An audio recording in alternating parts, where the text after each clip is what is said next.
देखिए साथियों, मैट्रिक्स में यानी हायर मैट्रिक्स की बात करें तो ये टॉपिक आरपीसी फर्स्ट ग्रेड हो, सेकंड ग्रेड हो या किसी भी यूनिवर्सिटी से जुड़े किसी भी बैच के कंटेंट से जुड़े हो, हर एक के अंदर ये सिलेबस में आपको मिलेगा। मैं आपको आज इस मैट्रिक्स के अंदर बताने जा रहा हूँ रैंक ऑफ मैट्रिक्स, या यूं कहें कि नलिटी ऑफ मैट्रिक्स, या यूं कहें कि एकलन फॉर्म ऑफ मैट्रिक्स, या फिर यूं कहें कि नॉर्मल फॉर्म ऑफ मैट्रिक्स। देखिए, मैं जो मैट्रिक्स दे रखी है, मैं इस मैट्रिक्स को पहले नॉर्मल फॉर्म में कन्वर्ट कर लेता हूं। जैसे ही नॉर्मल फॉर्म में कन्वर्ट करूंगा वैसे ही हमारे नलिटी का काम भी हो जाएगा और रैंक ऑफ मैट्रिक्स का काम भी हो जाएगा। तो मैं सबसे पहले नॉर्मल फॉर्म में इसको कन्वर्ट करता हूं। जो कैसे करते हैं आप देखिए, सबसे इजी तरीका है नॉर्मल फॉर्म में कन्वर्ट करने का। हमें उसमें करना क्या होता है, नॉर्मल फॉर्म में कन्वर्ट करने के लिए मैट्रिक्स को हमें यूनिट मैट्रिक्स के अंदर बदलना होगा। इकाई मैट्रिक्स के, यानी कि दशमक मैट्रिक्स 1 1 वाली, डायगोनल पर जो 1 1 होते हैं ना, तो वो वाली मैट्रिक्स। तो कहने का अर्थ ये कि ये जो डायगोनल का एलिमेंट है 1 4 9, हम इसकी जगह तो बना देंगे 1 सब जगह, और बाकी के जो नीचे के एलिमेंट है दिस दिस एंड दिस, इसको जीरो करना, दिस दिस एंड दिस, इसको जीरो करना। कुल मिलाकर के आपके पास में 1 2 3 और 4 5 6, ये 6 प्लेस ऐसे हैं जहां हमें जीरो लाना है। अब इसके लिए बहुत सारी बुक्स के अंदर बहुत सारे साथी लोग जो हमारे हैं जो करवाते हैं इस टॉपिक्स को, वो क्या एक साथ बहुत सारी संक्रिया लगा लेते हैं। मेरा आपसे निवेदन है कि आपको अगर तकलीफ आए, समझने में दिक्कत आए, तो आप एक एक करके काम करें। हम कुल मिलाकर इसमें 6 संक्रियाएं लगा लेते हैं, हमारा काम हो गया समझो। एक एक करके मैं सबसे पहले एक काम करता हूं, इस -3 को पहले इसको जीरो करता हूं, ठीक है, फिर इसको करूंगा, फिर इसको जीरो करूंगा, ये तीनों जीरो हो जाएंगे। उसके बाद में इस कोने से स्टार्ट करूंगा, फिर 3 को जीरो करूंगा, फिर 6 को जीरो करूंगा, फिर 2 को जीरो करूंगा, ठीक है। तो मैं पहले स्टार्ट चलो नीचे से करता हूं -3 को। इसके लिए हम रो और कॉलम दोनों में से कोई सा भी ट्रांसफॉर्मेशन यूज कर सकते हैं और दोनों को मिक्स में भी कर सकते हैं, लेकिन मैं कोशिश करूंगा कि मैं या तो आर रो या फिर कॉलम ही करूंगा सुविधा के लिए। मैं इसमें यहां जीरो करना है, तो देखिए ये आपके है R1, ये R2 और ये R3। दिमाग फिक्स कर लो, वैसे लिखना जरूरी नहीं है। मैं काम करता हूं क्योंकि मुझे इस प्लेस पर जीरो करना है, तो उस केस में मैं क्या करूंगा कि R3 tends to 3R1 plus R3 कर देता हूं, ठीक है।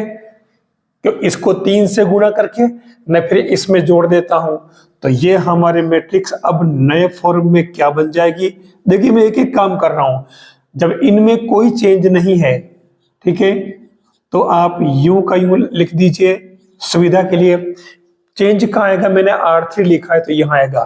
तो देखिए यहाँ हो गया 0, फिर इसको 3 से मल्टीप्लाई किया 6 और इसमें जोड़ा, ठीक है, तो लो हमारा काम खत्म, यहाँ पर भी 0 आ गया। इसको 3 से मल्टीप्लाई किया, ठीक है, और इसमें जोड़ा तो लो ये भी 0 हो गया। अब ऐसा मत कहना कि यहाँ तो 1 लाना था, ठीक है, 0 आ गया तो बहुत बढ़िया और इजी काम हो जाएगा, 0 भी आ सकता है, ठीक है। एक काम हो गया। अब हम चलते हैं इस -2 के लिए, तो मैं R2 को लेता हूं, तो R2 टेंड्स टू में क्या करूंगा, मैं R1 को 2 से मल्टीप्लाई करूं और फिर मैं R2 में प्लस कर दूंगा, ठीक है। तो ये हमारे नई मैट्रिक्स क्या बन जाएगी, ये मैट्रिक्स बन जाएगी आपके, इसको 2 से मल्टीप्लाई किया, ठीक है, देखो इसको 2 से मल्टीप्लाई किया और फिर इसमें जोड़ा, तो क्योंकि इसमें तो फर्क पड़ नहीं रहा, 1 2 3 तो एज इट इज, और यहाँ 0 बन जाएगा। फिर इसको 2 से मल्टीप्लाई करके इसमें जोड़ा, तो ये 4 और 4 8 बन गया। फिर इसको 2 से मल्टीप्लाई करके इसमें जोड़ा, तो उस कंडीशन में ये 2 से किया ना, हाँ 6, तो 6 6 12 हो गया, ठीक है। यहाँ 0 पड़ा रहने दीजिए आप, ठीक है, यहाँ 0 आ गया। अब मैं इधर इसको 0 करता हूँ 3 को, ठीक है, इस कोने पे आ जाइए, हमारे ये तीनों 0 हो गए। तो 3 को 0 करने के लिए मैं अब की बार R1 टेंड्स टू करूंगा, तो मैं इसमें क्या करूंगा, 12 है ना ये, क्योंकि देखो इसमें तो कोई संख्या हो ही नहीं पाएगी।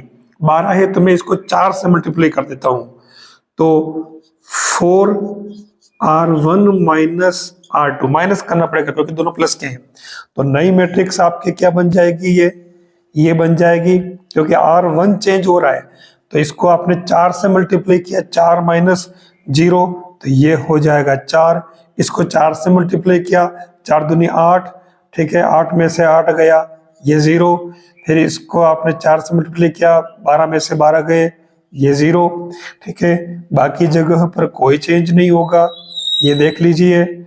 और यहां पर भी 0, यहां पर भी 0, यहां पर भी 0, ठीक है। तो उस केस में अब क्या स्थिति बनी, देखो ये 12, ये 8, ये 4, अब इनमें कोई फर्क नहीं पड़ेगा क्योंकि इस 12 को अपन 0 करें तो किससे करें, हमारे पास में ऑप्शन क्या है, अब R से तो अपन कर नहीं पाएंगे क्योंकि इधर भी देखो आप 0, यहाँ पे 0, तो अब हमें यहाँ कॉलम रूपांतरण करना पड़ेगा। तो इसके लिए हम क्या करें, C2 माइनस C1 करेंगे, ठीक है। इसकी जगह 0 करना ना 12 को, तो इसके लिए मैं यहां ले लेता हूं C3 टेंड्स टू C, देखो अब ये 8 और ये 12 है तो मुझे C2 को मल्टीप्लाई करना पड़ेगा 3 से, 3C2, ताकि ये 24 हो जाए, और इसको आपको करना पड़ेगा माइनस करके किससे, 2C3, ठीक है ना, कॉलम में आना पड़ गया। तो ये आपकी मैट्रिक्स जो है अब नई क्या बन जाएगी, देख लीजिए। C1 में कोई फर्क नहीं पड़ेगा तो 1 0 0। अब यहां C1 मतलब C2 माइनस C3, तो वैसे भी देखो C2 में भी कोई फर्क पड़ेगा नहीं, जैसे हैं वैसे रहेंगे, इनको पड़े रहने दो ऐसे ही। तो ये आ गया आपके 0। अब आपके इसके अंदर क्या बनेगा, लास्ट में यहाँ पर कोई फर्क पड़ नहीं रहा, देख लीजिए ये 0 ही रहेगा आपके, और ये आपके यहाँ पर क्या बन गया 0, और ये भी 0 ही रहेगा। तो आप फाइनली आपके पास जो मैट्रिक्स आई है वो देख लीजिए क्या आई है, ये देख लीजिए। मैंने क्योंकि अब मुझे यहाँ 1 लाना था तो मैंने 8 से भाग लगा दिया इसको, और 8 से भाग लगाते ही आप देखो ये अपने 2 जगह 1 1 आ गया। तो अगर आप ध्यान से देखो तो ये मैट्रिक्स बन रही है आपके I2 0, ठीक है ना, I2 मैट्रिक्स बन रही है एक तरह से, ठीक है। तो ये 1 1, इसका मतलब ये हो गया कि आपके रैंक ऑफ मैट्रिक्स जो आई वो कितनी आ गई, इसके 2। वैसे भी मैट्रिक्स का जो क्रम था वो क्रम आपके n इक्वल टू क्या है, 3 into 3, तो n इक्वल टू 3 हो गया। अब हम बात करें नलिटी की, तो नलिटी क्या बनेगी आपके इसकी, nullity of A equal to n minus rho A, तो ये बनेगा 3 माइनस 2 यानी कि 1 इसकी हो जाएगी नलिटी। यहां देखिए 3 इक्वेशन दे रखे हैं एक्स वाई जेड में, और आपको कंसिस्टेंसी की शर्तें यहां पर पता करनी है। इसमें आपको रो ए फाइंड करना है यानी कि रैंक ऑफ मैट्रिक्स क्या है, और हमें उसके बाद पता करना है लीनियर इंडिपेंडेंट सॉल्यूशन कितने हैं या है भी कि नहीं, यानी कि एलआई का भी पता करना। ये टॉपिक आपके आरपीएससी में साफ साफ क्लियर दे रखा है, और ये बीएससी के अंदर भी है। देखिए इसमें जो मैंने भी पहले वाले में बताया उसमें इसमें डिफरेंस क्या है जो भी आप देख लेना। हम सबसे पहले इसे इस रूप में लिख लेते हैं 1 to 1, यानी कि 1 to 1, फिर 3 minus 1 minus 11, और -2 4 14। प्रेजेंटेशन का तरीका है ये बन जाएगा आपके x y z और इक्वल टू 0 0 0, यानी हम इसको कह सकते हैं फाइनली ax इक्वल टू 0। तो हमारे पास जो मैट्रिक्स आई है a इक्वल टू ये आ गई 1 3 -2 2 -1 4 1 -11 14। हम सबसे पहले इसके लिए रो ए निकाल लेते हैं। तो इसके लिए मैंने बताया था कि आपको डायगोनल पर 1 1 लाना है, और बाकी के एलिमेंट्स जो है ना यहाँ पर आपको 0 करना है, ट्राइंगल पर। यहां मैं कुछ अलग कर रहा हूं रो ए फाइंड करने के लिए, पहले से कुछ काम कम करना पड़ेगा। वो क्या है आगे देखिए। मैं सबसे पहले इस 1 को 0 बनाता हूं कॉर्नर वाले को। तो इसके लिए मैं R3 माइनस या R1 माइनस R3 कर लेता हूं। ऐसा करने से हमारे पास जो मैट्रिक्स आई 1, देखिए इनमें कोई फर्क पड़ेगा ही नहीं। चाहे तो अपन डबल डबल काम भी कर सकते हैं, डबल संक्रिया लगा सकते हैं ऑपरेशन, बट मैं नहीं लगा रहा हूं। 1 में से 1 गया ये 0, 3 में से 11 यानी कि माइनस के तो प्लस हो जाएगा ये 14, -2 -14 तो ये माइनस का 16 बन गया। ठीक है, अब मैं एक काम करता हूं, इस 2 को 0 कर लेता हूं, इस 2 को। ठीक है, तो इसके लिए मुझे करना पड़ेगा R2 टेंस 2 और 2R1 माइनस R2 करना पड़ेगा। तो ऐसा करने से हमारे ये जो मैट्रिक्स बनेगी A इक्वल टू, देखिए 2 है तो 1 में कोई फर्क पड़ेगा ही नहीं, तो 1 3 -2 एज इट इज। चलिए आगे बढ़े। अब यहाँ 2, क्योंकि इसको 2 से मल्टीप्लाई किया और माइनस किया है R2 को, तो ये आपके 0 हो गया। देख लीजिए, इसको 2 से मल्टीप्लाई किया यानी कि 6 माइनस प्लस 1 तो 7 हो जाएगा यहाँ पर, और यहाँ 2 से मल्टीप्लाई किया 4 और माइनस, तो ये माइनस का 8 बन जाएगा। और यहाँ आपके ऑलरेडी 0, ये 14 और ये माइनस का 16। फिर मैं आगे, अब मैं इस 14 को 0 करता हूं। ठीक है, तो इसके लिए मेरे पास में बन जाएगा ये क्या, इसको करने के लिए मैं R3 tense to 2R2 minus R3 कर लेता हूं। तो ये मैट्रिक्स क्या बनेगी, देखिए 1 3 -2 और 2 की जगह चेंज हो रहा है, नहीं हो रहा, तो खत्म करो, ऐसे लिख दो आप।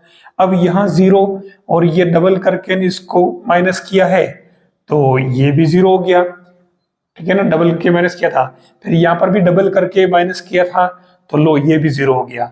अब एक बात बता रहा हूं मैं आपको, जैसे ही आपने ये किया है तो आपको ये जानकारी होनी चाहिए कि non zero rows equal to row of A, अशून्य पंक्तियों की संख्या कितनी हो जाएगी, जितनी भी नॉन जीरो रोज है वो आपके रो ए हो जाएगी। अब कोई बाकी वालों को 0 करने की जरूरत नहीं पड़ेगी। तो देख लीजिए यहाँ पर आपके रो ए, जिसको अपन आर भी कहते हैं स्मॉल आर, तो ये कितना हो जाएगा, 2 पंक्तियां ऐसी है जो नॉन जीरो है, तो ये हो जाएगा आपके 2, यानी कि इसका रो ए क्या आ गया 2। अब देखिए आप अगली बात, हमें निकालना था लीनियर इंडिपेंडेंट सॉल्यूशंस की संख्या। लीनियर इंडिपेंडेंट सॉल्यूशन कितने होंगे, वो हो जाएंगे n-r। अब n क्या है, n यहां पर देख लीजिए ये 3 × 3 मैट्रिक्स है, तो n = 3, तो उस केस में ये 3 - 2 यानी कि 1, यानी इसमें एक जो आपके होगा वो रैखिक स्वतंत्र हल होगा।